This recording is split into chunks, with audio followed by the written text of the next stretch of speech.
Bonjour à tous et bienvenue dans le ZCL de ce lundi 7 décembre, un jour spécial.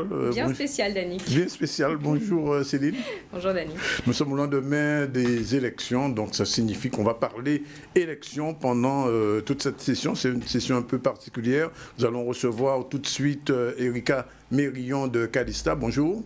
Bonjour. Nous recevons aussi un politologue, Georges Calix, ainsi que Rosan Mounier, observateur attentif de la situation politique en Guadeloupe, que nous avions convié dès il y a près d'un mois. Déjà, nous avions pris mot avec lui, il sera avec nous. Et nous devions recevoir aussi, normalement, Monsieur Adélaïde, Amédée Adélaïde, qui est partisan, on va le dire, qui a été pendant longtemps chaud partisan de la droite guadeloupéenne. Il va nous expliquer un petit peu la déroute de cette droite guadeloupéenne. Voilà un petit peu le sommaire des talks, mais du point de vue de l'info, on reste toujours dans la politique et dans les élections, Céline. Eh bien oui, bien évidemment, à J+1 du premier tour, le duel attendu, comme vous le disiez, Danick, aura bien lieu au deuxième tour des élections régionales le 13 décembre prochain, dimanche. 3456 voix séparent Harry Chalus arrivé en tête au premier tour. Devant Victorin Lurel, nous entendrons les réactions des deux candidats. Harry Chalus est sorti victorieux dans 13 communes à l'issue de ce premier tour. Nous reviendrons sur une des grosses surprises de ce scrutin et qui se situe aux abîmes. Le président de la FRAPP et ses adhérents ne sont pas parvenus à faire briller Monsieur Lurel, lequel a été dominé de près de même exactement 984 voix par Harry Chalus. Enfin, on sortira un petit peu des élections pour parler de la fête de la science qui s'est poursuivie ce week-end. La vie a continué malgré ce scrutin. Nos reporters sont allés étudier la lumière avec les enfants. Nous verrons leur reportage en fin de journal. Mais justement, en parlant de lumière, on va avoir l'éclairage de Calista tout de suite sous ces élections.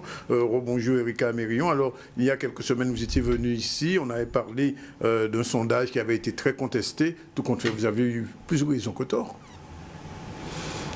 Les sondages n'ont jamais ni tort ni raison. Et c'est là tout le problème.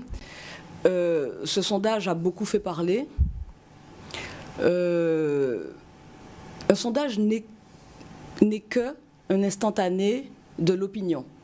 Alors il se trouve que là, ce sondage réalisé au mois d'octobre, qui annonçait 43% de suffrages pour Harry Chalus et 41% pour Victorin Lurel,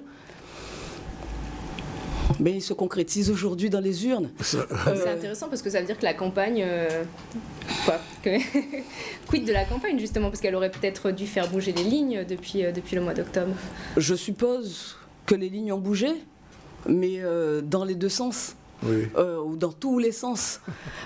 Lors des dernières municipales, nous avions d'ailleurs fait une intervention en ce sens après les résultats. Nous avions effectué des sondages sur 4 ou 5 communes au mois de novembre. Oui. Et les intentions de vote qui étaient exprimées en novembre, les résultats des urnes étaient similaires à 2 points près en général, maximum. Et donc ça veut dire quoi? Ça veut dire que même si, et moi je reste convaincue que la campagne a des effets, d'autant que sur cette campagne des régionales, il y a eu un certain nombre de phénomènes... De faits de campagne, on va dire. De faits de campagne, on va dire, voilà, effectivement, qui ont sans doute marqué l'opinion. Les électeurs, pour beaucoup, prennent leurs décisions très tôt. Et lorsqu'un électeur a bien pris sa décision, c'est pas forcément la campagne qui fait bouger les convictions, oui, ou les intentions de vote. En revanche, ceux qui sont indécis, eux, peuvent effectivement se caler sur ou se faire une opinion par rapport à la campagne. Alors avant d'entrer dans le dur, je vais quand même essayer de comprendre quelque chose avec vous. D'abord sur la loi des sondages. À J-6, on n'a plus le droit de publier de sondage, c'est bien ça? Ah non, pas du tout. Oui. Jusqu'à il y a une dizaine d'années, la loi c'était 7 jours avant le scrutin. Oui.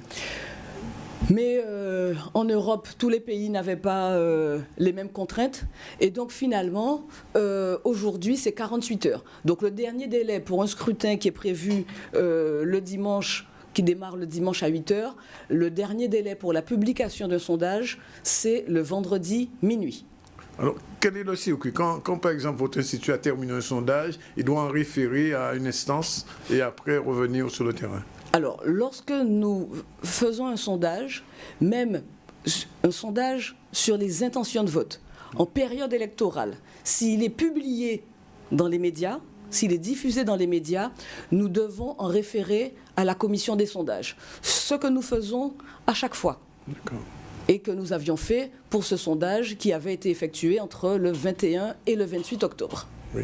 Alors, si je comprends bien, au regard de votre sondage, même la marge d'erreur n'a servi à rien du tout, visiblement. Non, on peut pas dire ça. Il ne faut pas être définitif.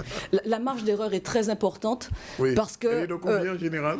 Sur les tailles d'échantillons que nous avons, elle est de plus ou moins 5 points. Oui. Donc, c'est-à-dire que les 43% annoncés pour Harry Chalus étaient en réalité compris dans un intervalle allant de 37 à 48-49%. D'accord. Voilà.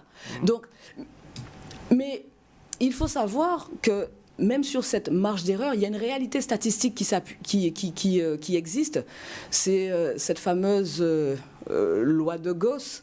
En fait, il y a une plus forte probabilité pour que le résultat soit autour du chiffre annoncé qu'aux extrémités de l'intervalle qui est donné. Ouais. Donc, alors là, en l'espèce, c'est 95%, mais on est obligé de donner cette marge d'erreur, c'est important, et ça permet de recevoir le sondage pour ce qu'il est réellement.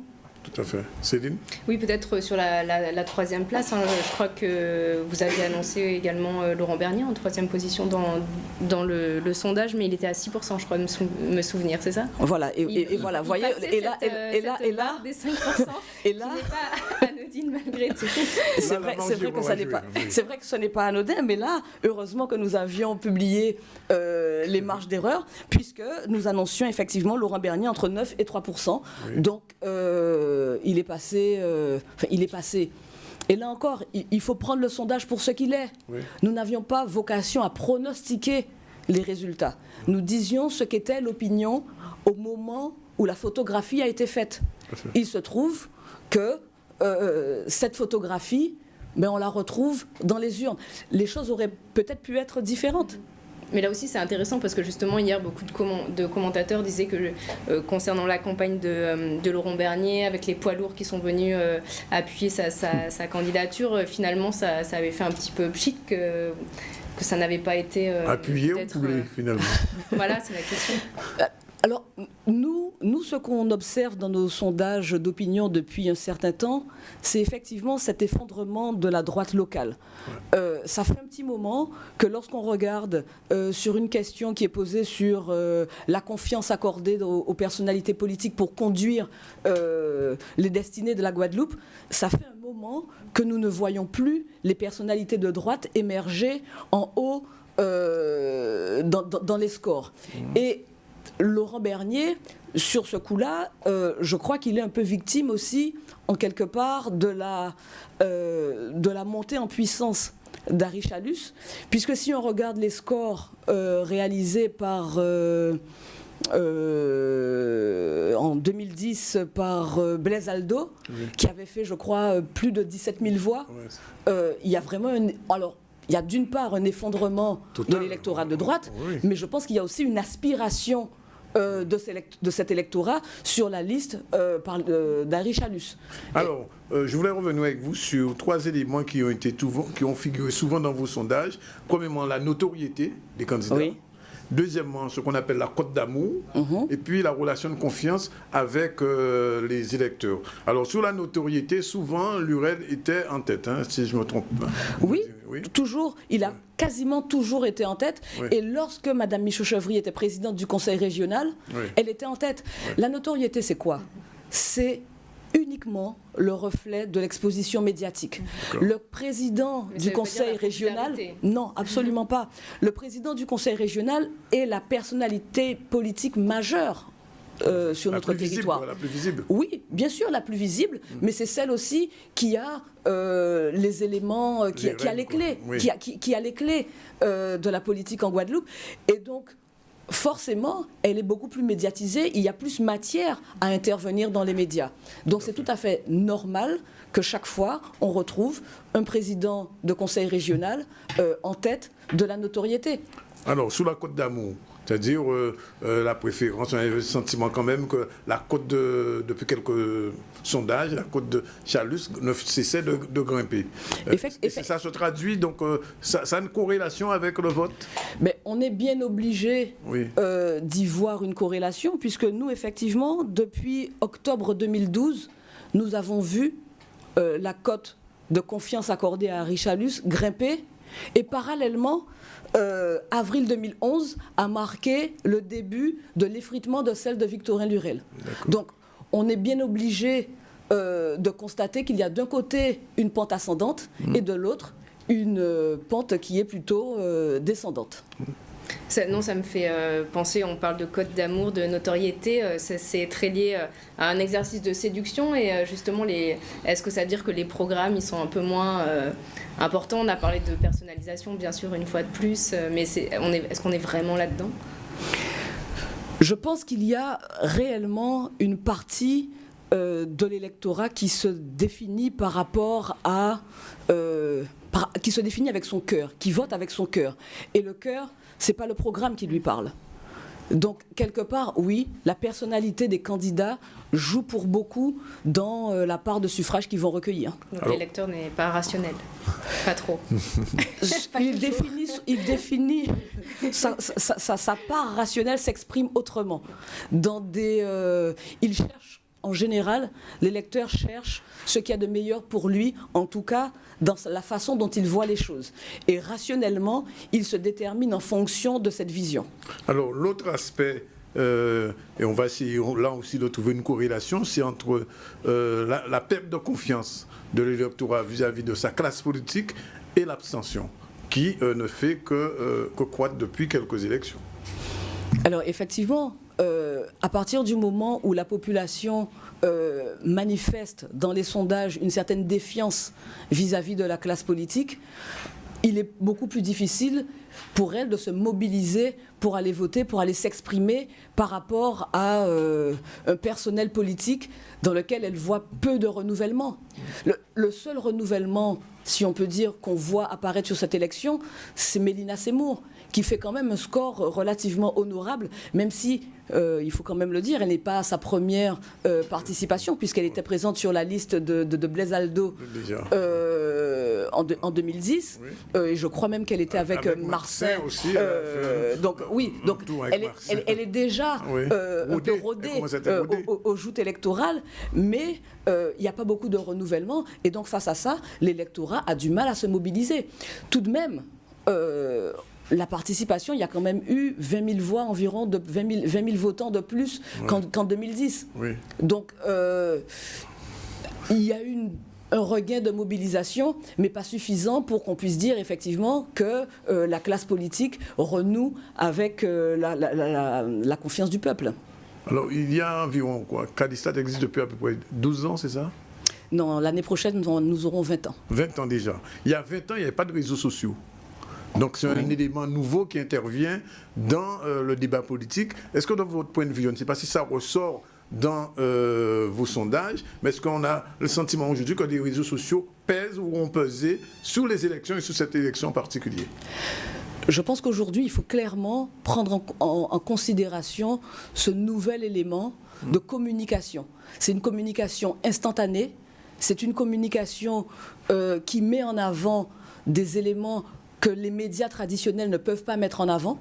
Vous ne pourrez jamais montrer les petits faits qui se produisent dans les différents meetings, dans les différents sur le terrain. Alors que là, ou même dans la vie privée. Ou même dans la vie privée. Mais moi, je ne suis pas forcément partisane d'exposer la vie privée sur la place publique. Oui. Mais aujourd'hui, n'importe quel citoyen, n'importe quel électeur, avec son téléphone portable ou sa tablette, peut être un acteur du débat politique parce qu'il lui suffit de capter une image, de filmer une séquence et de la diffuser au plus grand nombre.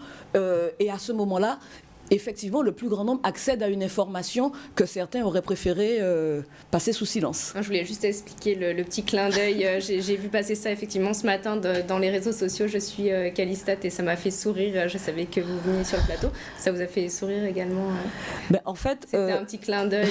Mais là, franchement, je vais remercier les Guadeloupéens parce que nous ne sommes vraiment pas à l'initiative de ce Je suis Calistat et qui est apparu sur les réseaux sociaux après la publication du sondage et après les attaques dont il a été l'objet.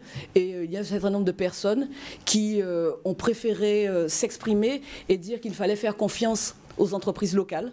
Et je pense effectivement qu'il est important aujourd'hui de reconnaître qu'il y a des compétences locales et notre pays a besoin, notre économie a besoin que les compétences locales soient reconnues. Et c'est bien la raison pour laquelle nous sommes très contents de vous recevoir chaque fois quand l'occasion se présente. Et je vous pose la question sur les réseaux sociaux sans vouloir insister là-dessus. Est-ce que ça signifie que désormais, dans vos sondages, vous en tiendrez compte d'une manière ou d'une autre? Notre but en matière et le but des sondages, c'est de tenir compte de toutes les composantes de l'opinion. Et aujourd'hui, on ne peut pas occulter les réseaux sociaux. Et donc, vous savez qu'il y a même aujourd'hui des entreprises qui développent des sondages adaptés, avec des formats adaptés pour être administrés sur les réseaux sociaux. Donc, c'est une composante, ça n'est pas tout, parce que la clientèle, ou on va dire les personnes qui sont sur les réseaux sociaux ne sont pas forcément représentative, et pour nous c'est le leitmotiv, la représentativité.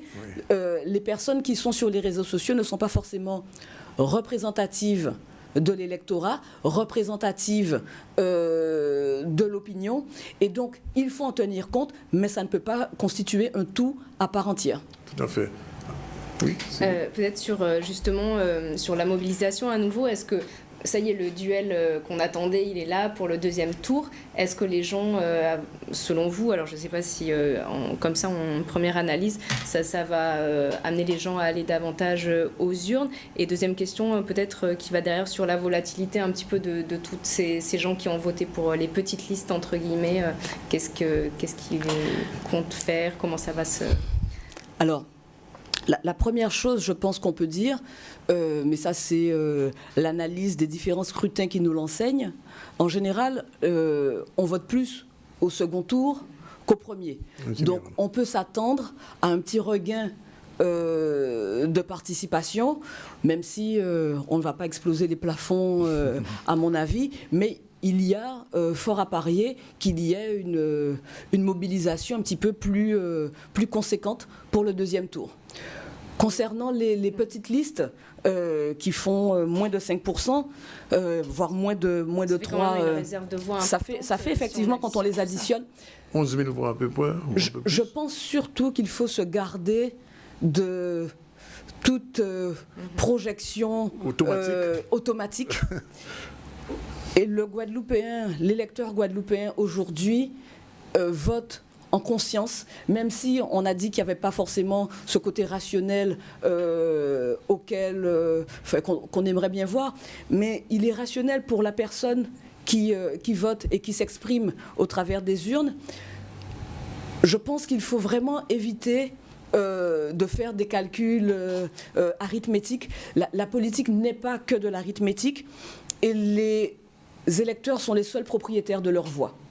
Donc, il y a encore 6 jours de campagne, même si on peut se dire que la campagne n'a pas tant d'effet que ça. Moi, je n'irai jamais sur ce terrain, et je pense que l'action politique doit s'exprimer effectivement sur le terrain, et le terrain nous livrera sa vérité dimanche soir.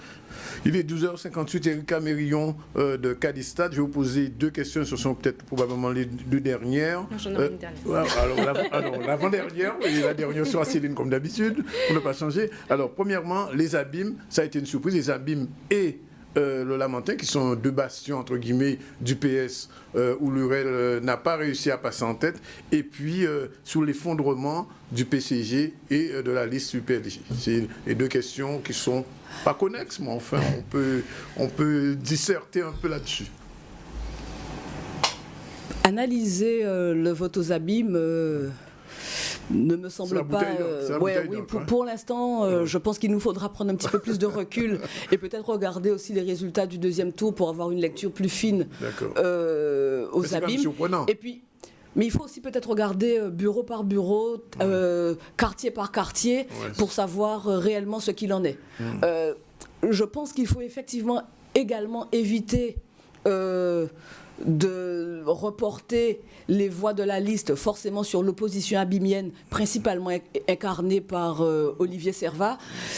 La municipalisation de ce scrutin n'est pas pour moi forcément la meilleure clé de lecture. D'accord. Je pense que c'est quelque chose de peu plus global sur l'ensemble du territoire. Et puis, le Lamentin, pareil, je pense qu'il faut un petit peu de recul. Là, on est un peu à chaud dans la lecture des résultats. C'est une aussi grosse surprise, quand même, le Lamentin. Oui, mais si on regarde Pointe-à-Pitre, on peut dire que c'est également une surprise. L'élection municipale de Pointe-à-Pitre avait donné quelques indications. Hein. Bambou est minoritaire dans sa propre ville, on le savait, à peu près. Mais c'est vrai que le Lamentin, on ne s'attendait pas forcément à un tel résultat. Oui. Prenons le temps et analysons ça avec un tout petit peu plus d'éléments, c'est-à-dire avec ne serait-ce que les résultats du deuxième tour. D'accord.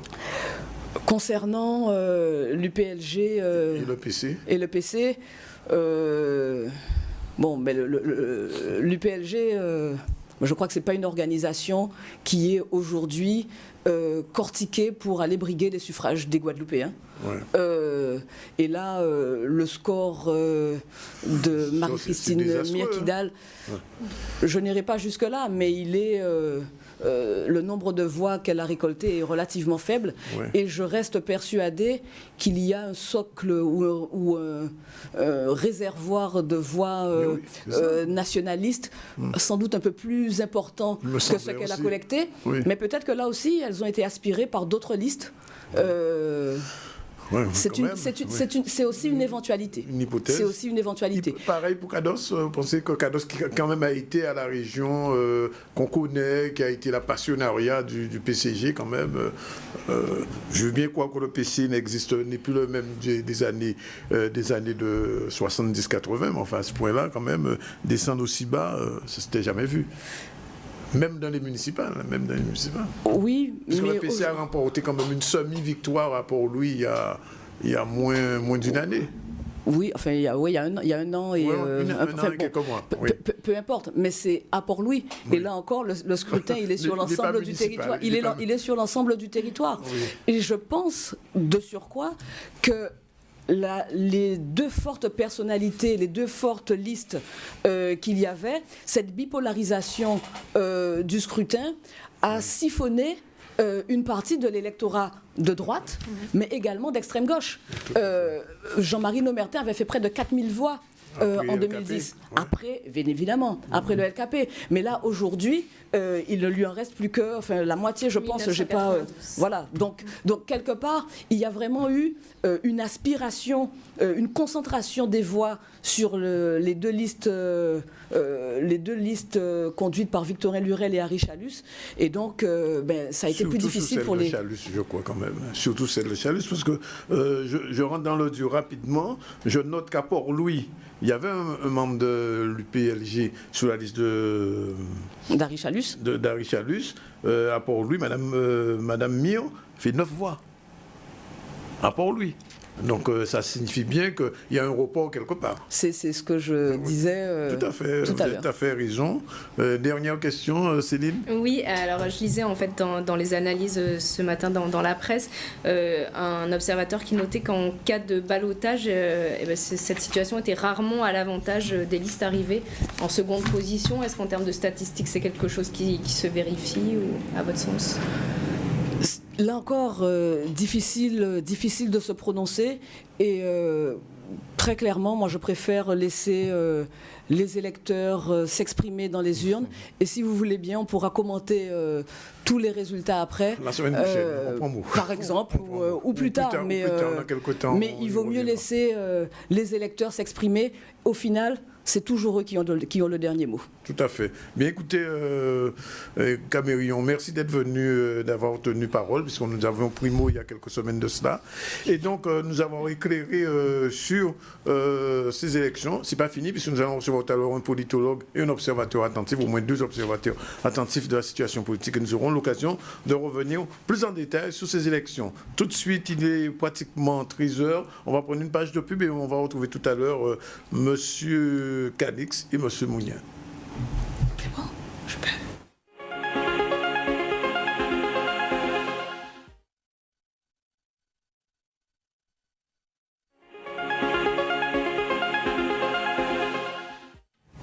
Voilà, 13h10, on est de retour sur le plateau du ZCL et on va dérouler un petit peu l'information en parlant élection, bien sûr, en ce lundi. Je vous le disais, Harry Chalus est donc arrivé en tête de ce premier tour, devançant le candidat Victorin Lurel de 3456 voix. C'est important.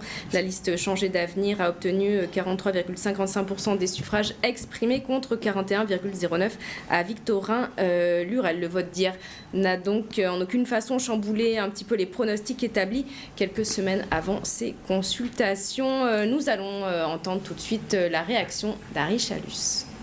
J'ai déjà remercié vraiment tous les Guadeloupéens, leur dire merci vraiment de nous mettre en tête dans cette élection régionale.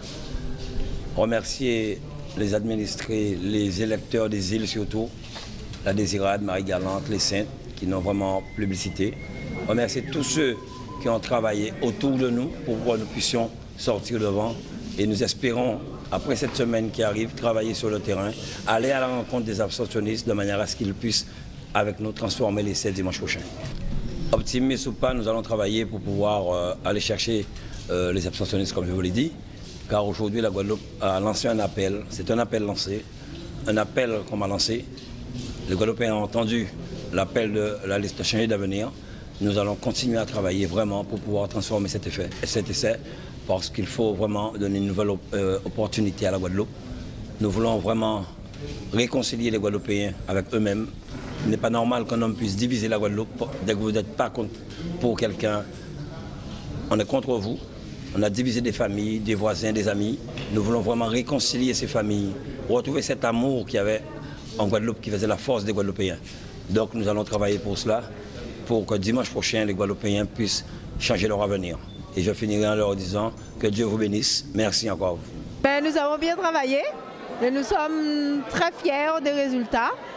Et demain soir, écoutez, nous allons repartir pour à nouveau sur la route, sur toutes les routes de Guadeloupe. Mais de toute manière, nous sommes confiants, nous allons gagner. Et nous avons déjà gagné dans notre tête parce qu'on part gagnant. Voilà la liste Changer d'avenir qui est arrivée en tête dans 13 communes. La plus grosse surprise, nous en parlions tout à l'heure, vient de la plus grosse commune aussi de Guadeloupe, les Abîmes, pourvoyeuse, je le rappelle, de 37 944 électeurs inscrits, dirigée par le député maire socialiste Éric Jalton. Le président de la FRAPP et ses adhérents n'ont pas fait briller Victorin Lurel, lequel a été dominé aux Abîmes donc de 984 voix par Harry Chalus. Nous partons pour les Abîmes et les réactions de cette surprise abîmienne.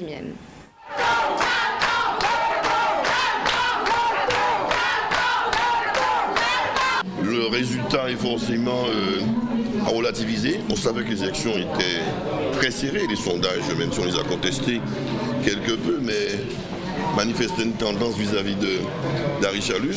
Son équation personnelle a dû jouer, sa cote de popularité qu'on connaît déjà a joué dans ces élections sur l'ensemble de la Guadeloupe et les Abîmes n'ont pas échappé. Je note qu'une devance de 600 voix, que le score que j'ai fait aux élections régionales 2010, on l'améliore pour notre part. On fait mieux cette fois-ci. Lurel fait mieux que moi, j'allais dire aux élections régionales de 2010 alors que j'étais tête de liste. Donc tout ceci est encourageant. Je prétends que nous avons les ressources pour ici aux Abîmes l'emporter et relativement largement au deuxième tour. Et c'est le défi que je lance personnellement à Harry Chalus aux Abîmes à l'occasion du deuxième tour.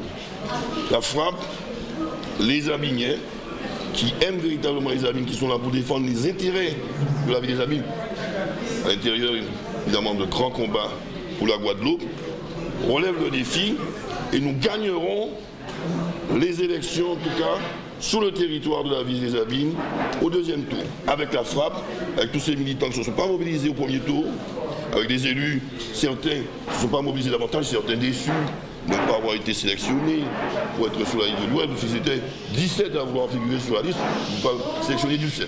Alors, certains ont boudé le premier tour, mais ils se mobiliseront au deuxième tour dès lors qu'ils ont la délégation de pouvoir.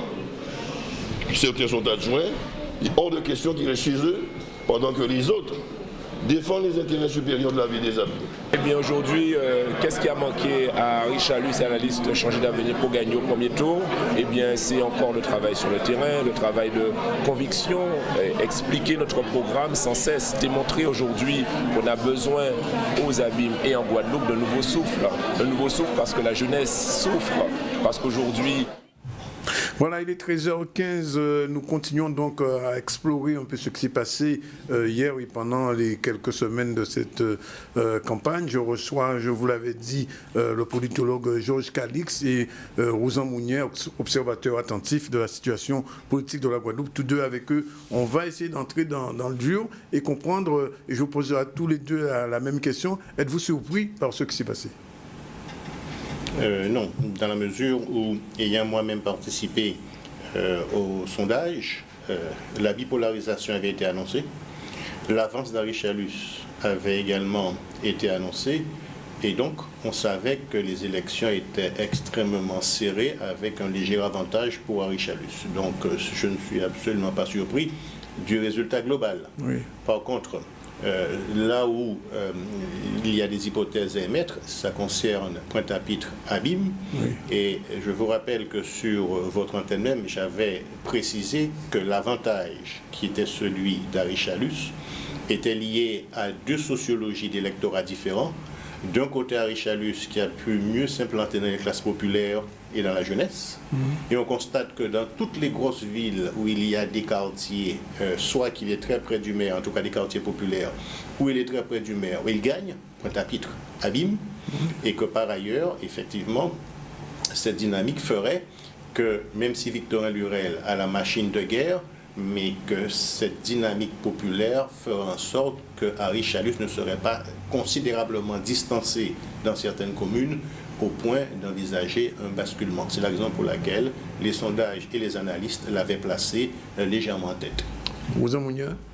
Mais je ne suis pas du tout surpris, c'est la démonstration qui a été faite qu'on peut avoir tous les grands moyens, matériels et financiers, exercer des pressions incommensurables sur les chefs d'édilité pour les faire marcher, mais on est allé un peu trop loin. Et je crois que c'est une véritable réaction de rejet qui s'est manifestée à travers cette élection. Rejet non pas d'un homme, mais surtout d'une façon de faire où c'était trop flagrant.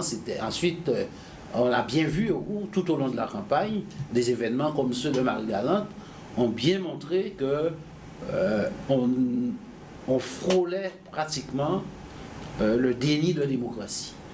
Et c'est un peu ce qui a été sanctionné à travers cette élection. Alors, est-ce que vous voulez dire par là, par exemple, je prends un exemple concret, que la campagne, ce que j'appelle la campagne de C2T qu'a fait Victorin Lurel a servi à rien au vu des résultats, par exemple, des communes où il est passé? On ne peut pas dire que ça n'a servi à rien, mais là encore, il faut revenir à la sociologie de l'électorat. Oui. L'électorat de Victorin Lurel peut-être est plus sensible à la dynamique des contrats de développement durable territoriaux, parce que lui a une approche beaucoup plus stratégique, a une vision à moyen et à long terme. En ce qui concerne les classes les plus populaires, leur problème est lié à des problématiques de proximité, l'eau, les transports, les déchets. Et par conséquent, quand vous leur parlez du contrat de développement durable, ça ne parle pas à tout le monde. Ça parle peut-être aux maires, ça parle peut-être aux élus, à un certain nombre d'initiés, mais même si j'ai eu l'occasion de faire un article dessus, ça ne parle pas à la population, qui, elle, par rapport à sa logique de défiance, par rapport à sa logique de désespérance aussi, il faut dire ce qui est, elle a davantage trouvé en Arichard Luce, à mon avis, Dans l'absence d'éléments forts d'un contexte, rappelez-vous, en 2004, il y avait les élections avant, en 2010, il y avait le mouvement LKP. Là, on est dans un contexte relativement neutre. Et finalement, ces C2DT ont du sens pour une partie de l'électorat, mais n'a pas beaucoup de sens pour une autre partie. Or, cette partie, si vous voulez, reste dans la dynamique d'Arichalus, ce qui fait que ça n'a pas permis de basculer le résultat de l'élection. C'est-à-dire que cette capacité à fédérer a fait un petit peu la différence aussi, qui s'est traduite dans les urnes? C'est la capacité liée à l'équation personnelle d'Arichalus, donc sa capacité à pouvoir susciter un espoir par rapport à une certaine catégorie. N'oublions pas quand même qu'il faut être prudent puisqu'il n'y a que 3500 voix qui séparent les deux, même si tout à l'heure nous allons analyser beaucoup plus finement les données statistiques qui montrent un peu l'importance de cette dynamique populaire. Mais actuellement, je pense que par rapport à une certaine désespérance, une certaine défiance vis-à-vis de la classe politique, Arichalus est sorti en tête parce qu'il a été celui qui, par son équation personnelle, a été celui qui a suscité un peu plus d'espoir que l'autre. C'est votre analyse, Ouzan Mounier? Oui, et je dirais même, j'ajouterai quelque chose, c'est qu'en fait, cette année, où il n'y a pas de... Il n'y a pas eu de réflexe sécuritaire, voilà. Puisqu'on est dans une année normale où il n'y a pas de conflit, où il n'y a pas, etc. Et que les seules réponses sécuritaires qui auraient pu être apportées ne seraient pas du ressort de Victorin Lurel, puisqu'on a bien vu, par exemple, par rapport à un problème sécuritaire en France, c'est le Front National qui est sorti gagnant. On n'est pas dans la même problématique. Donc les peurs n'ont pas fonctionné cette année et l'électorat s'est tout naturellement prononcé, d'autant qu'un des éléments dont beaucoup ont dû se rendre compte, y compris certains maires qui ont signé des contrats CDDT, ils se sont bien rendus compte que si effectivement l'intention est louable, mais la mise en œuvre de ces dispositifs est hypothétique, dans la mesure où la majorité des collectivités signataires de ces fameux contrats n'ont pas les moyens, en termes de ressources propres, pour mettre en œuvre ce type de projet. Donc on est véritablement dans le cas de figure de l'arroseur qui est arrosé, puisqu'il avait beaucoup parlé à une élection. Il a acheté Château-Sac. Oui, oui. Et cette fois, c'est lui qui a vendu Château-Sac. Absolument. Alors, je vais revenir avec vous sur deux candidats quand même qui interpellent. On parlait de la sociologie de l'électorat populaire. Je parle de M. Yoyot et de M. Viennet du Front National. 2016 pour Yoyot, 1863 pour Viennet. Est-ce que ce sont des résultats qui sont conformes à la sociologie guadeloupéenne d'aujourd'hui? C'est-à-dire qu'il y a des gens qui de plus en plus se rapprochent de ces courants d'extrême droite? La désespérance de l'électorat a toujours profité au niveau des extrêmes. On l'a vu dans les pays européens. On le voit en France maintenant depuis 2014, les élections municipales. Et sur la Guadeloupe, je ne suis absolument pas surpris que le Front National progresse, puisqu'il est dans une dynamique où, à la limite, il peut, entre guillemets, apporter du rêve à un certain nombre de personnes qui ne se reconnaissent pas parce qu'ils estiment que les valeurs de la République actuelle sont trop faibles, que la sécurité n'est pas garantie, qu'on est en situation d'insécurité, qu'il y a donc des problèmes liés à l'immigration ou d'autres qui sont accrus et qui ne sont pas traités. Et donc, ce n'est pas surprenant que le Front National, lentement mais sûrement, s'implante. Maintenant, c'est vrai que là où l'inquiétude vient, alors je ne parle pas pour M. Yoyot qui, de toute façon, a un discours qui est un discours redondant. Depuis plusieurs fois, il est candidat, il a une approche très particulière des choses. Là où il faudra qu'on réfléchisse, c'est que quand même le Parti communiste et l'UPNG, on va y arriver tout à l'heure, oui, que le Front National. Et ça, c'est effectivement Ouzan Mounier sur Yoyot et Viennet. Et j'ajoute un autre élément. J'ai beaucoup entendu dire que le programme, ou en tout cas les propositions d'Alain Plaisir étaient intéressantes. Visiblement, ça ne séduit pas l'électorat. Il ne fait que 2437, même s'il a un peu progressé par rapport à il y a quelques années, mais il ne dépasse pas la barre des 2%, des 1%, 1,86. Comment expliquer un petit peu ce genre de situation? Puisqu'en fait, M. Plaisir faisait des propositions qui, semble-t-il, pouvaient aider à régler le problème de l'eau, transport, etc., etc. Et ça ne passe pas. C'est au-dessus de la tête de l'électorat populaire. Ben, ce n'était pas l'enjeu de ces élections. Oui. Je pense que l'électorat a réagi face à un système. C'est-à-dire sa préoccupation, ce qui s'est manifesté à travers cette élection, c'est la volonté d'en finir avec un système. Donc, ça va être une ouverture du jeu politique si cette tendance se confirme au second tour. Et des gens comme Plaisir ou comme d'autres qui ont des propositions intéressantes auront toute leur place dans le rétablissement du dialogue démocratique absolument nécessaire dans la société guadeloupéenne. Ils auront toute leur place. Et ce qui a été aussi sanctionné quelque part, c'est que l'électorat, quand il écoute le programme de M.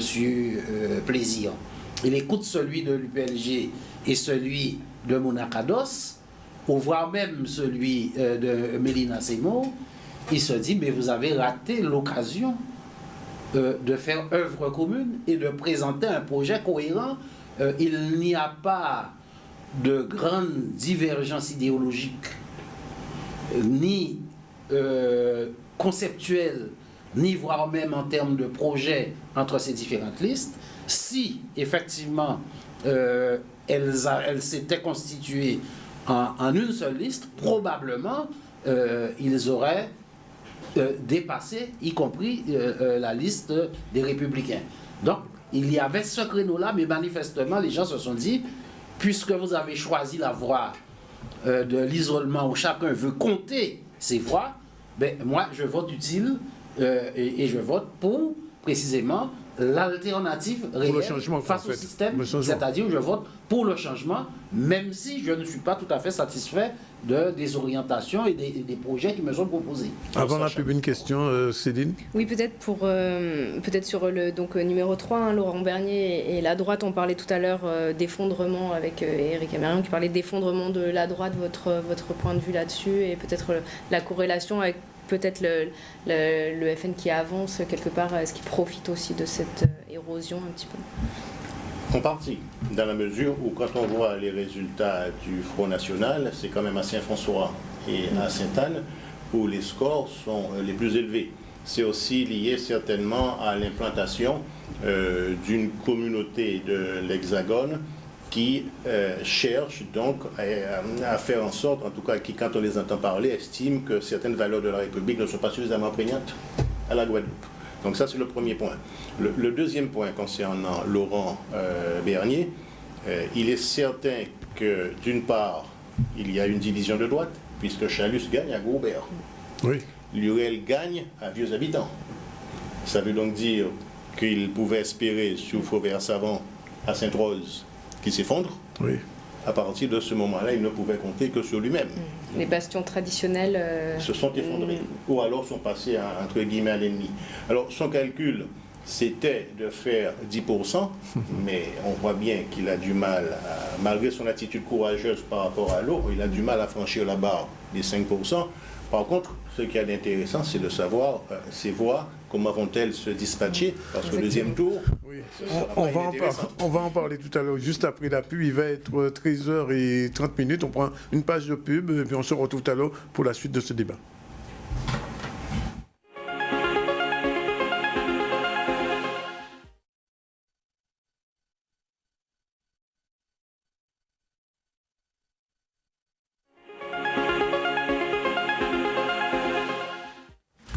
Voilà, 13h34 dans le ZCL et on poursuit avec l'information politique. Bien sûr, en ce lundi, Victorin Lurel n'a pas réussi cette fois-ci le coup d'éclat de 2010 en gagnant dès le premier tour la région. Hier, les choses ont été un peu plus compliquées pour le président sortant.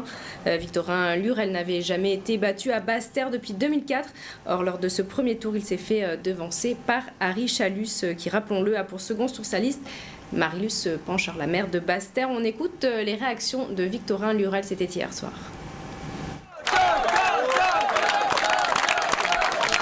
On doit avoir au total 53 000 voix.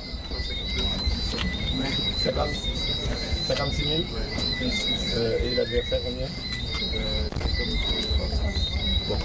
Il doit y avoir 3 4 000 voix d'écart. Il y a 3 600. Il y a 3 600 de différence. Un troisième mandat, ce n'est jamais facile.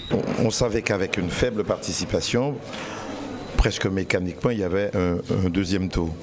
On savait aussi que dans les grosses communes soutenant Harry Chalus, qu'on aurait eu quelques difficultés. Bon, on a eu 2 ou 3 surprises. Mais permettez-moi de rappeler que nous sommes le meilleur score de France de la gauche. Et un troisième mandat. La plupart de mes collègues, c'est un deuxième mandat. Letchimy, c'est un deuxième mandat. Il fait, je crois, 38%. Rodolphe Alexandre, deuxième mandat. Il fait à peu près un même score que moi, 41%. En général, un troisième mandat, même si je n'ai fait que 9 ans, vous êtes en deuxième place. C'est le cas avec un écart resserré de 3 à 4 000 voix. On a quand même gagné sur 20 communes. Sur 32. Mais petites communes. Non, des communes quand même de petites communes et des communes de belle taille. Vous faites 2000 voix dans chacune des communes, vous avez plus de 60 000 voix, sans compter les abîmes. Hein. Donc, il y a eu 2 surprises, c'est le Lamentin et les abîmes. Éric Jalton a fait pourtant un gros travail que je reconnais, que je salue. Manifestement, il faudra ainsi reprendre. On va analyser un peu tout ça, bureau par bureau, pour voir, mais on repart dès demain. Ensuite, on a quand même fait entrer dans la tête des Guadeloupéens que la région Guadeloupe était déjà une collectivité unique et responsable de tout. Mais de tout. Du chômage, du vent, des sargasses, de la violence, sans distinction. Lorsque vous vous adressez comme ça à une population qui connaît tout ça, vous trompez. Demain matin, vous êtes en responsabilité, vous ne pourrez pas tenir ce type de choses. C'est la raison pour laquelle on a voulu, dès le premier tour, faire une élucidation, une clarification. Bon, ça a pu se faire avec quelques débats ici ou là. On verra demain, pour ce deuxième tour, projet contre projet. On va jauger, on va évaluer. Vous êtes prêt face à face avec bien sûr, bien sûr. Je l'ai demandé dès le premier tour, parce que je sentais bien qu'il y avait quelque chose qui accrochait et que ce populisme-là, ça marchait. S'autoriser le Dieu, bon, je veux bien, mais l'essentiel est caché. On avance un peu masqué sur beaucoup de sujets, notamment sur le statut, c'est pas très clair. On a une équipe quand même de revanchards. On prétend avoir des solutions. Eh bien, moi, ce que j'estime, on n'a peut-être pas fait suffisamment dans la pédagogie pour expliquer notre bilan, mais on prétend que nous apportons des solutions. Voilà, il est 13h38. Alors on continue à débriefer un peu sur cette élection. On a entendu Jalton, on a entendu Lurel. Messieurs, est-ce que vous pensez que le deuxième tour peut être conforme au premier ? Globalement, en sachant que c'est un duel cette fois-ci, on ne va pas faire de la politique fiction, mais enfin quand même, on peut essayer une prospective. Comment vous voyez un petit peu ce report, si effectivement il peut y avoir un report de voix? Alors du point de vue de l'analyse, il y a 3 critères sur lesquels nous allons nous appuyer. Le premier, lors de l'observation à la préfecture, nous faisions des statistiques par tranche de 20 000, puisqu'on avait les résultats sur l'ensemble du territoire. Qu'est-ce qui s'est passé? Mais vous y étiez. Les 20 000 premiers voix, Victorin Lurel est en tête. Tout à fait. Il a maintenu sa même avance jusqu'à 60 000 voix. Ouais. À partir de 60 000 voix, exactement 70 000 voix, les choses ont basculé. Et de 70 000 voix jusqu'à la fin, jamais il n'a pu récupérer, au contraire, Harry Chalus. Alors, première interprétation, ça veut dire que les petites communes, puisque ce sont telles dont les premiers résultats arrivent, ont été favorables à Victorin Lurel et que les grosses communes, là où il y a de gros quartiers populaires, ont été, eux, favorables à Richalus. Et c'est comme ça que les choses ont basculé. Premier élément. Deuxième élément, il y a une commune donc, que nous allons observer et qui fait le basculement. C'est elle qui crée. Par exemple, le Parti socialiste aux Abîmes, c'est 4 000 à 5 000 voix. Qu'est-ce qu'on constate? Les 10 premiers bureaux, qui ne sont pas les bureaux de la périphérie pointoise, donc les quartiers non populaires, Victorin Lurel devant. Au 16e bureau, les choses basculent, donc 600 voix. Du 16e bureau au 50e bureau, 34 bureaux, jamais Victorin Lurel n'a pu récupérer 600 voix. Tout à fait. Ce qui veut dire que sur le plan de la donnée statistique dans la principale commune, il y a quand même une tendance de fond qui s'établit. En tout cas, qui peut être renversée par l'investissement du maire, mais qui ne sera pas un élément de bascule. Troisième critère, quand on voit les maires qui soutenaient Victorin Lurel, quand on prend leur score et qu'on additionne le total des 9 autres listes, ça fait déjà parfois pour certains plus de 2 fois et demi le score qu'ils ont fait dans leur commune. Pourquoi? Parce que Richalus a toujours été très près. Tout à fait. À l'inverse, quand on prend les maires ou Richalus qui soutenaient Richalus, leur score, le total des autres listes, n'arrive pas à leur score. À l'exception de Basse-Terre. À l'exception de Basse-Terre, effectivement. Oui. Et encore que sur Basse-Terre, je ne pars pas du principe qu'elle était acquise à Richalus, puisque j'ai pris effectivement Bémao, Petit-Bourg, aussi, enfin les communes qui étaient Guadeloupe-Unie, socialisme et réalité. Donc, on constate qu'effectivement, il y a cette tendance qui fait que, dans les quartiers, en tout cas les communes les plus importantes à Richalus semblent mieux implantées. Et donc, si vous voulez, il y a une bonne dynamique qui lui est favorable. Maintenant, n'oublions pas que Victorin Lurel, il a dit, il a 20 maires. Ces maires, de toute façon, seront menacés par leur légitimité politique, puisque Richalus, qui est loin de ses bases et qui n'est pas de la commune, arrive à les quereller à 200, 300 voix près, même Gabriel Louis Carabin, je crois qu'il y a moins de 1100 voix qui les séparent. Ça veut donc dire que ces maires sont obligés de se mobiliser, parce que si un de leurs adversaires sur la liste de Richalus et que cet adversaire-là les gagne au second tour, c'est un indicateur. Même s'il n'y a pas de lien direct entre les municipales et puis les régionales, mais sur le plan symbolique, ça veut dire que la légitimité politique de l'élu en place, à un moment donné dans le rituel électoral, aura été menacée. Donc, si vous voulez, ces 3 indicateurs font qu'il ne faut pas se faire d'illusions. L'élection peut basculer, mais qu'il y a quand même une tendance de fond qui est restée stable sur, je vous dis, l'équivalent de 70 000 voix et sur l'équivalent de 34 bureaux au niveau des Abîmes. Et pour inverser cette tendance, il faudra faire un sacré travail de fond. Rosan Mounier, vous reprenez en compte cette problématique ou voyez un autre cheminement pour le deuxième tour? Non, je partage tout à fait cette analyse. Mais la grande question est de savoir quel pourcentage d'abstentionnistes sera mobilisable au deuxième tour et qui les mobilisera mieux. C'est tout l'enjeu de ce deuxième tour, puisque de toute façon, les gens qui ont voté dans une direction vont nécessairement confirmer leur choix. Or, lorsqu'on analyse cette élection, elle s'apparente à ce que j'appellerais une volonté d'en finir avec un règne. C'est peut-être le mandat de trop que Victorin Lurel vise. Et c'est pourquoi... Ce qui est arrivé à M. Chevry il y a quelques années. Voilà, c'est exactement le même phénomène qui s'est produit même si en 2004. Il y a la nuance du vote institutionnel. Bien sûr, mais c'est à peu près le même phénomène. C'est l'usure du pouvoir, c'est la volonté du changement. Et puis c'est aussi le fait que les gens se rendent compte de plus en plus qu'aucune de leurs préoccupations essentielles n'est prise en considération. Par ailleurs, ce qu'apportait peut-être... Victorin Lurel, qui était l'appui du gouvernement. Le gouvernement, aujourd'hui, est en situation d'échec. Il est lui-même, mais très largement battu, à la fois par les Républicains et par le Front National. Par conséquent, la crédibilité même socialiste est en cause. Et je crois que tout cela va peser psychologiquement dans le choix des électeurs. Donc c'est pour ça qu'il ne me semble pas que la situation aujourd'hui puisse évoluer dans un sens favorable à Victorin Lurel. Oui. Peut-être une précision statistique. 43% pour un candidat, 40 et quelques pourcents, 41,09 pour l'autre. Hypothèse où il y a une augmentation de 5 points. Donc, c'est-à-dire qu'il y a 47% d'abstention, que les gens se mobilisent.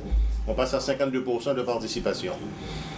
Pour qu'il puisse y avoir un basculement statistique, de telle sorte que la tendance statistique qui est favorable à un s'inverserait pour devenir favorable à l'autre, il faut qu'il y ait un fait générateur dit capital. Alors ça peut être soit parce qu'il y a un débat entre les deux et qu'il y a il n'y aura pas de débat. Il n'y aura pas de débat.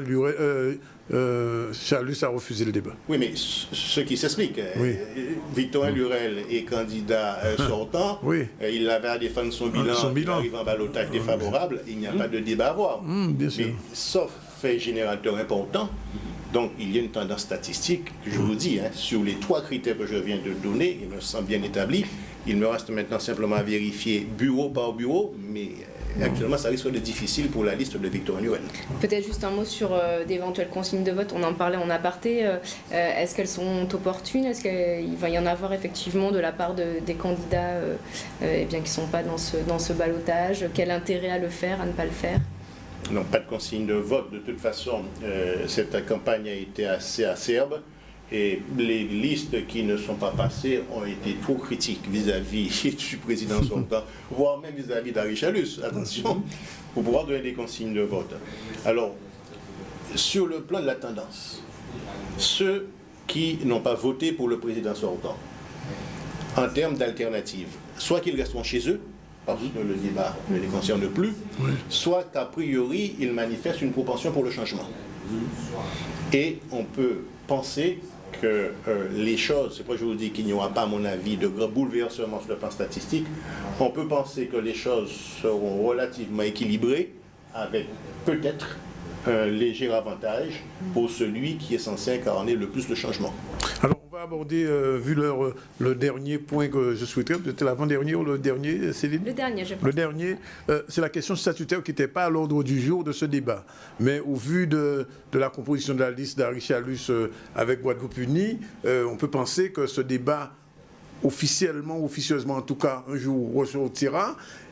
Henri Chalus ni Victorin Lurel ne sont partisans d'aucun changement.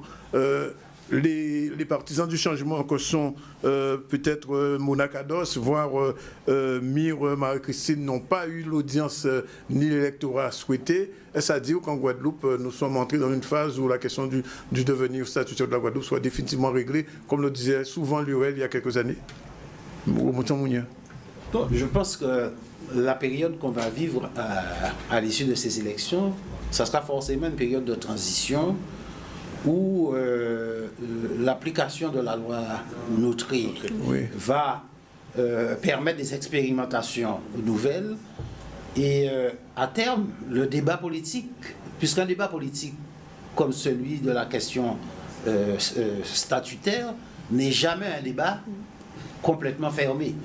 Il ressurgira à un moment ou à un autre. Donc là n'est pas la question.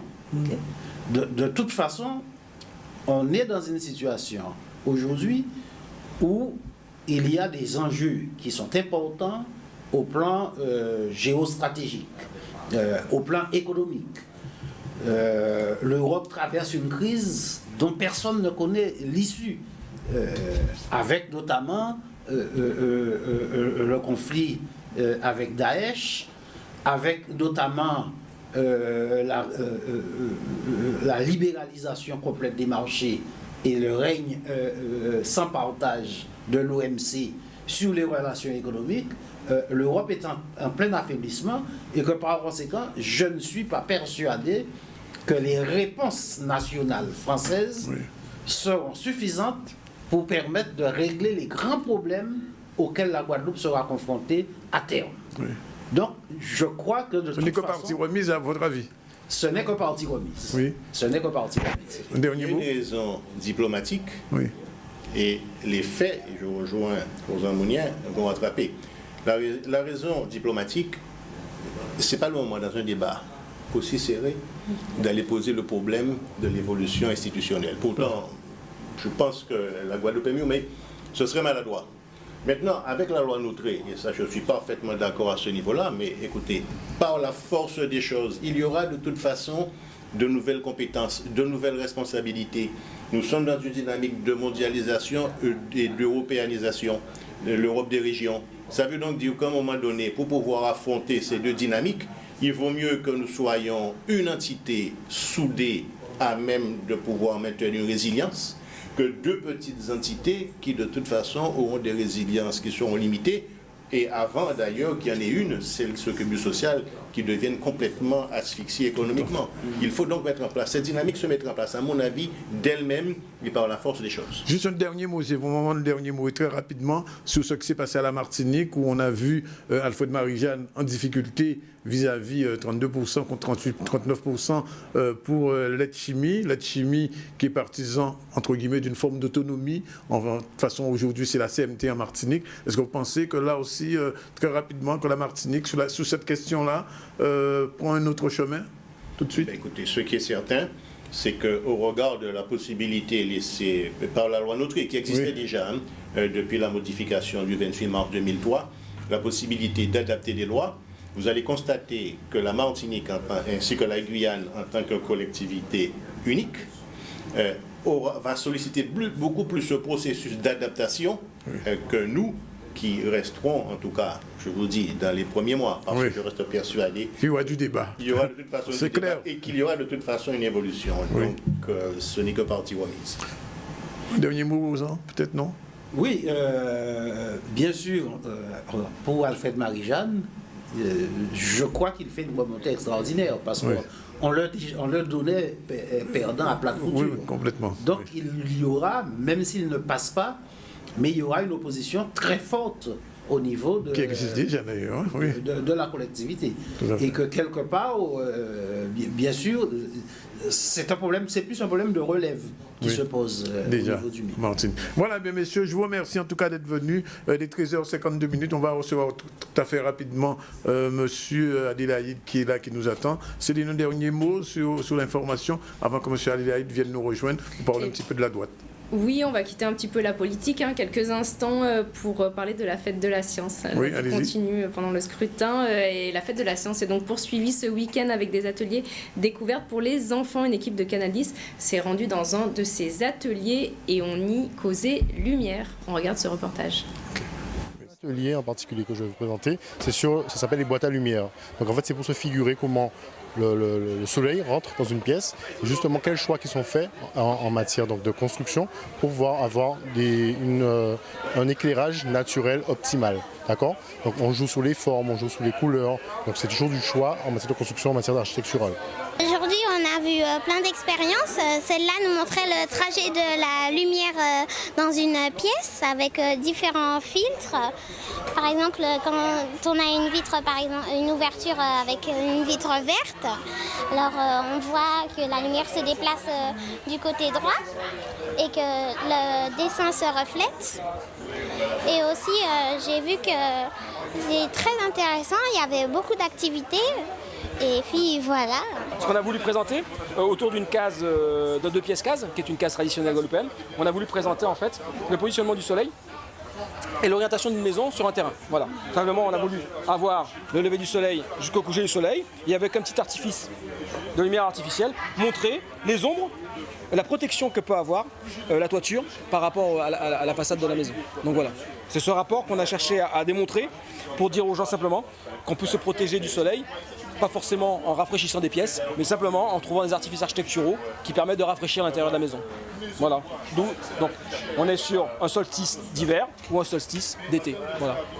Alors il y a des positionnements sud-est donc qui sont conseillés, mais en fait il n'y a pas un seul choix, c'est-à-dire que là en l'occurrence on n'est pas en matière de pédagogie, on est surtout là pour montrer que ce soit en matière de ventilation naturelle, que ce soit en matière d'éclairage naturel, comment se positionner, comment se mettre à la place de l'architecte et comment solliciter l'architecte pour que lui justement il puisse permettre de faire un choix, que ce soit qui tienne compte de l'intégration paysagère aussi, qui est importante, parce que là quand on joue sur les lumières, l'intégration paysagère met en valeur justement une ambiance agréable, chaleureuse au sein de la maison. Allez, tu me donnes assez d'énergie là pour une première ampoule. Je me saute tout petit peu pour la deuxième. Allez, pédale un peu plus pour la troisième. Allez, un peu plus, un peu plus, un peu plus. Bon, ça clignote, t'as vu.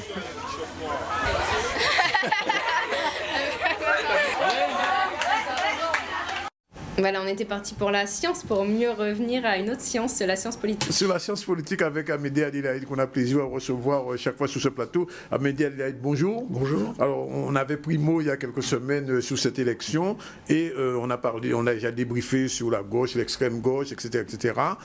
Et là, c'est la question qui se pose, c'est la question de l'effondrement de Laurent Bernier. Il n'arrive pas à 5%. Et de l'autre côté, Marie-Luce Panchard qui s'est alliée avec M. Chalus, cartonne. Alors comment vous, en tant qu'observateur, vous avez été quand même un acteur de cette droite guadeloupéenne, vous voyez un petit peu l'évolution de ce groupement aujourd'hui, je ne sais même pas si on peut l'appeler groupuscule, comment on peut l'appeler, la droite guadeloupéenne, qu'est-ce qu'elle représente? D'abord, le résultat, globalement, confirme ce que j'avais dit ici même, il y a quelques semaines avant l'élection, en confirmant ce que tout le monde sait, que la droite ici a été complètement annihilée par les leaders, dont Mme Michaud-Chevry, qui en porte une grande responsabilité, et que, par conséquent, il serait très difficile de remonter la pente. Le résultat de Laurent Bernier correspond à la sociologie de sa liste. C'était une liste saint-franciscaine, il a un résultat saint-franciscain. Ça veut dire que sur le reste de la Guadeloupe, les électeurs de droite se sont reportés sur d'autres candidats. Oui. Alors c'est vrai que pour eux c'est extrêmement difficile, c'est extrêmement pénible, parce que quand vous avez quelque part à forcer votre caractère pour voter pour quelqu'un qui n'est pas de votre bord politique, ça n'est jamais quelque chose qui se fait sans douleur. Oui. Et je crois que c'est ce qui a été fait à ce vote-là, parce que personne, du côté de la droite en tout cas, ne portait les valeurs de la droite. Les valeurs de la droite, c'est l'ancrage de la Guadeloupe dans les institutions républicaines françaises. Laurent Bernier, quand même, il a réaffirmé qu'il supportait, qu'il souhaitait que la Guadeloupe reste dans le giron de la France. Enfin, il l'a souvent dit. Mais vous savez, je ne vais pas vous dire qu'en période électorale, on dit ce qu'on souhaite entendre l'électeur. Oui. Mais le parcours de Laurent Bernier a montré que chaque fois que la question a été posée, il était du côté de ceux qui voulaient l'Assemblée unique. Oui. Bon. Or, il est clair que cette volonté d'assemblée unique n'est qu'un premier pas vers autre chose. Autrement dit, nous avons des gens qui avancent masqués, et c'est pour ça que je regrette que l'on ait blackboulé la partie du débat qui était là, qui devait avoir lieu sur l'évolution institutionnelle. Les uns et les autres s'empressant de dire qu'ils étaient tous pour ce que voudraient les électeurs guadeloupéens. Ouais. Ce qui n'est pas une réponse. Quand on est candidat, on doit avancer sans masque et dire ce que l'on souhaite. Or, quand vous regardiez bien, à part Lurel qui avait dit que lui, il était pour le droit commun institutionnel, les autres se camouflaient derrière des expressions du genre « nous suivrons ce que voudra l'électeur ». Il n'empêche qu'il faut quand même avoir un recul et constater ce qui s'est passé. Ce qui s'est passé, c'est que des gens qui ont été élus pour mener la région en 2003, à un moment donné, ont décidé qu'ils pouvaient être légitimes à porter un changement statutaire. Oui. Et ils l'ont fait. En 2010, ça a été exactement la même chose. Donc aujourd'hui, ils ont compris qu'ils ne pouvaient pas mettre ça en avant. Et ils sont revenus en arrière en se camouflant, comme je l'ai dit. Moi, je crois que cette élection-là, il faut la regarder quand même de manière très précise. Il y a manifestement, de la part des électeurs, de manière générale, mais surtout les électeurs de droite, il y a une satisfaction dans l'offre qui leur était faite. Donc, d'abord parce que les choses n'étaient pas très claires. Vous aviez de grands élus dits de droite qui étaient sur des listes de gauche. Oui. Hein, et il y avait qu'une liste. Ou l'inverse. Ou l'inverse, oui. Donc, c'était pas très clair. Et les électeurs se sont réfugiés dans l'abstention de manière générale. Ça se voit bien. Il y a plusieurs points de perte par rapport au dernier scrutin. Qu'est-ce qui va sortir dimanche prochain ? C'est un combat qu'il faudra livrer de part et d'autre. Je crois que, pour ma part, l'analyse que j'en fais, c'est que la liste Chalus a fait le plein de ce qu'il pouvait faire dans son camp. Il restera, comme vous l'avez dit, les petites listes qui se positionneront pour ou contre. Oui. Mais enfin, on sait d'avance que les petites listes, en général, ont des électeurs qui ne se mobilisent pas pour d'autres. Absolument. Donc, a priori, la liste Chalus a fait le plein. La liste Lurel, c'est un peu plus compliqué. Elle a un gros handicap, elle arrive largement derrière, mais il me semble que dans les grandes villes, elle peut gagner des points. Alors, elle peut en gagner, parce que d'abord, comme vous l'avez souligné tout à l'heure dans le débat, quelque part, ça se transformera en combat municipal, et que les grands élus qui perdraient ce deuxième tour... On pense à Pointe-à-Pitre, par exemple, que vous connaissez bien. À Pointe-à-Pitre, c'est incroyable. Oui. Mais à Pointe-à-Pitre, je crois que la municipalité ne s'est pas mobilisée. Pas du tout. Bon, ce qui n'est pas le cas des Abîmes. Oui. Mais aux Abîmes, les électeurs ont choisi dans un premier temps de voir. Alors la question est, est-ce que aux Abîmes, parce que c'est là que se trouve le grand réservoir pour le clan Lurel, est-ce qu'aux Abîmes, les électeurs seront mobilisés? Et d'abord par les élus. Est-ce que les élus s'engageront vraiment complètement? Je pense que oui, puisque, comme je vous le dis, après, ça risque de laisser des traces. Ils n'ont pas le choix. Ils n'ont pas le choix. Oui. Hein? Et la deuxième commune qui peut faire la différence, c'est le Moule. Je crois qu'elle n'a pas fait le plein de voix. Non plus. Elle peut le faire au deuxième tour. Maintenant, est-ce que ce sera suffisant pour rattraper 3400 voix et quelques? Pas seulement. Rattraper et dépasser. Et dépasser, oui. Alors, une question. Est-ce que, de votre point de vue, les listes de M. Yoyot et de M. Viennet sont maintenant les listes qui représentent la droite guadeloupéenne, traditionnelle ou traditionnaliste? Écoutez, je ne sais pas. Moi, je dis qu'il n'y a pas de gens qui portent les valeurs de droite. Les valeurs de droite, c'est quoi? C'est d'abord d'être ancré dans les institutions françaises, pleinement. C'est vrai que les deux listes que vous avez Monsieur Yoyot l'a souvent dit. Hein. Mais il a, dès le départ, été, je lui reconnais cela. Mais ce n'est pas que ça. Il y a derrière une stratégie de développement social, et en particulier le fait que l'on reconnaisse que l'économie est vraiment le moteur de la société. D'accord. Et si vous voulez, dans ce débat, dans les débats qui ont eu lieu, on s'est beaucoup affronté entre personnes, mais on n'a pas eu le temps. Et pouvait-on l'avoir dans un débat où vous mettez 10 candidats autour de la table? C'est très difficile à mener, et personne n'a eu le temps de développer son programme économique. Bon. Et je persiste à dire que la carence de la Guadeloupe aujourd'hui, ce sont les infrastructures structurantes, comme les routes, les ports, les aéroports. Les grands équipements structurants sont moteurs du développement économique. Je crois que ce que les Guadeloupéens veulent plus, c'est pouvoir se déplacer librement sur le territoire de la Guadeloupe. Ce n'est pas le cas. Jour et nuit, vous avez des routes qui sont encombrées. C'est incroyable. Et on n'a pas le sentiment qu'il y ait des investissements routiers qui vont sortir prochainement. De même, en ce qui concerne l'activité touristique, j'ai été quand même extrêmement renversé d'entendre que les touristes qui débarquaient des avions pour aller sur les paquebots ne rapportaient rien à la Guadeloupe.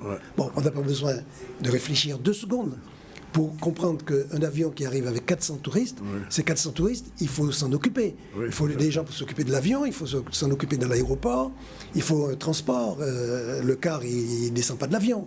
Ce sont des gens qui ont une activité ici, donc ça fait fonctionner l'activité. Sur le port, on a pareil cette assistance autour du bateau, même un avitaillement du bateau. Tout ça, ça développe la Guadeloupe. Donc rien que cela, on voit bien que le tourisme doit être un ferment majeur du développement économique. Le tourisme de croisière, mais pas seulement, le tourisme de séjour. On sait ce qu'a été le tourisme de séjour au début des années 80, on sait pourquoi nous avons perdu toutes nos infrastructures hôtelières. Nous avions 110 000 chambres d'hôtel, toutes catégories confondues. Aujourd'hui, nous en avons à peine 3 000. Donc, il y a quelque chose à faire. Et en particulier, préserver les sites sur lesquels, à l'avenir, on pourra remettre des hôtels. Tout à fait. Alors, sur le plan politique, est-ce qu'on peut dire que c'est fini de la droite en Guadeloupe?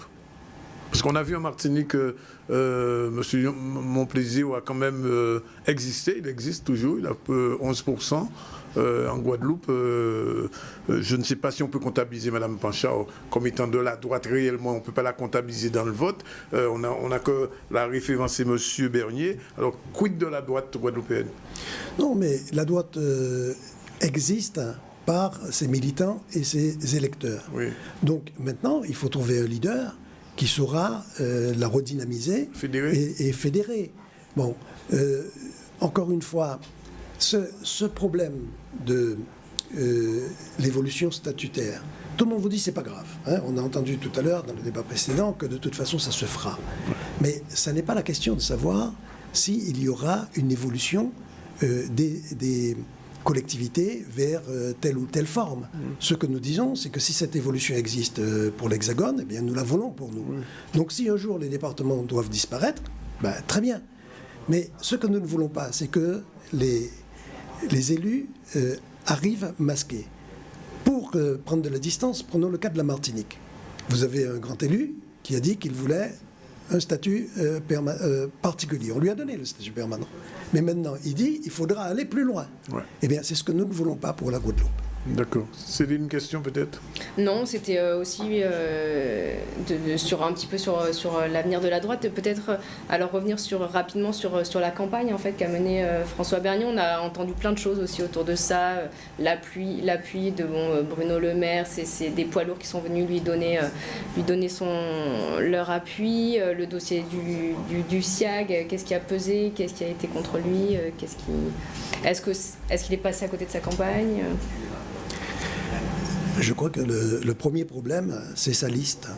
Ouais. Quand vous menez une campagne sur un département, sur une région, il faut avoir des gens qui vous représentent sur l'ensemble du département. Or, sa liste était très marquée saint-franciscaine et il a eu un résultat très honorable pour sa commune. Il arrive en tête, loin devant le second qui est Lurel. Donc il a fait une très bonne campagne à Saint-François. Mais si vous voulez mobiliser les électeurs, il faut plus être à l'extérieur que dans votre commune. Il faut aller les chercher, les électeurs. Voilà, donc je pense que c'est ça qui a manqué. Janine, est-ce que vous êtes prêt à reprendre votre bâton de pèlerin de droite pour aller essayer de fédérer ce qui reste de cette droite éclatée? Alors, mon bâton de pèlerin, je ne l'ai jamais lâché puisque je suis avec vous aujourd'hui.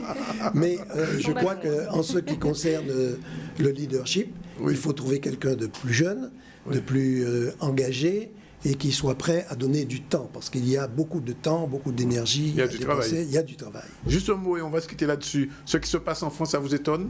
La montée de l'extrême droite, du Front National, les difficultés des Républicains? Alors, la montée du Front National, non. Tout le monde le savait, tout le monde l'a prédit.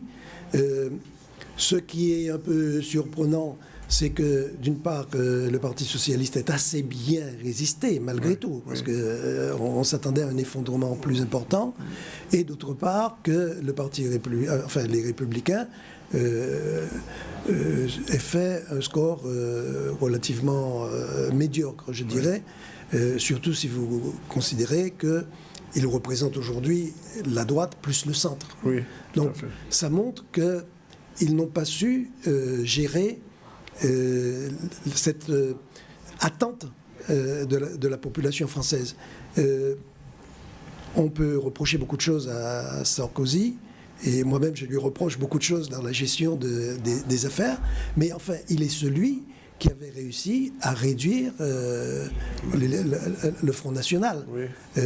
On lui a fait beaucoup de critiques, on a voulu se replier sur des valeurs autres, mais le résultat n'est pas brillant. Ça veut dire que vous êtes pour le nini? Non, moi, oui, bien sûr.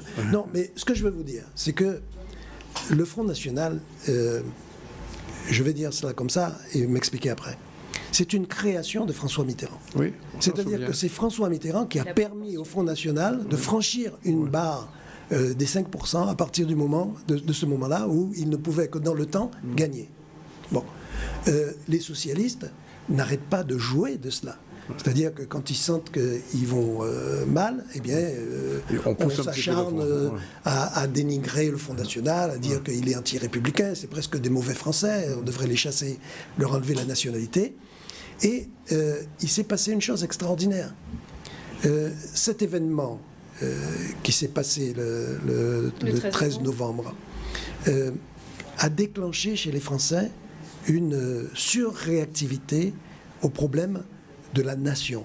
Souvenez-vous, c'était des mots qu'on ne pouvait pas prononcer. Oui. Quand on disait on était pour la nation, on vous disait mais vous êtes du Front National. Oui. Et le drapeau aussi. Et le drapeau aussi. Oui. Et brusquement, tout le monde a ressorti la nation, le drapeau.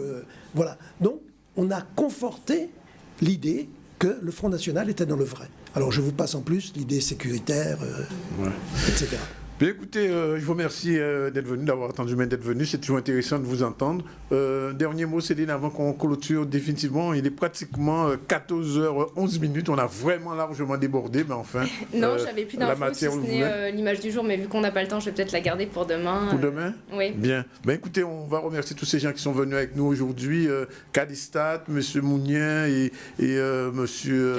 Georges Cadix, et aussi M. Adélaïde qui a répondu à notre appel et qui n'a pas subi de pression. Il n'avait jamais dit qu'il ne voulait pas venir. Il fallait que ce soit dit, je le dis en sa présence. Merci. En tout cas, Céline, bon appétit. Oui, mais avant qu'on se quitte, si Zébrist peut nous envoyer... Zébrist, j'avais un petit quelque chose pour vous, Dani. Ah bon? Ben, je vais regarder ça avec plaisir. Il est 14h11. Zébrist, le temps qu'on regarde et on se quitte. Oui, mais parlez toujours. Ah, ben c'était pour vous faire réagir tout de même, Dani, que c'était le dernier élément. C'était le dernier élément. Je ne sais pas la technique si on peut l'avoir. Ben, on le verra peut-être demain. La petite surprise, non? Bon. On l'a pas. Bon, c'est dommage. Ah, ça va venir. Ça va venir? On peut peut-être annoncer d'ici là, donc il n'y a pas de chronique aujourd'hui. Ah, c'est bon, je crois que pas de chronique, non, pas de chronique. Volontairement, on a sacrifié la chronique aujourd'hui. On la reprendra demain. Et voilà, on va terminer là-dessus. Alors, on regarde ça rapidement.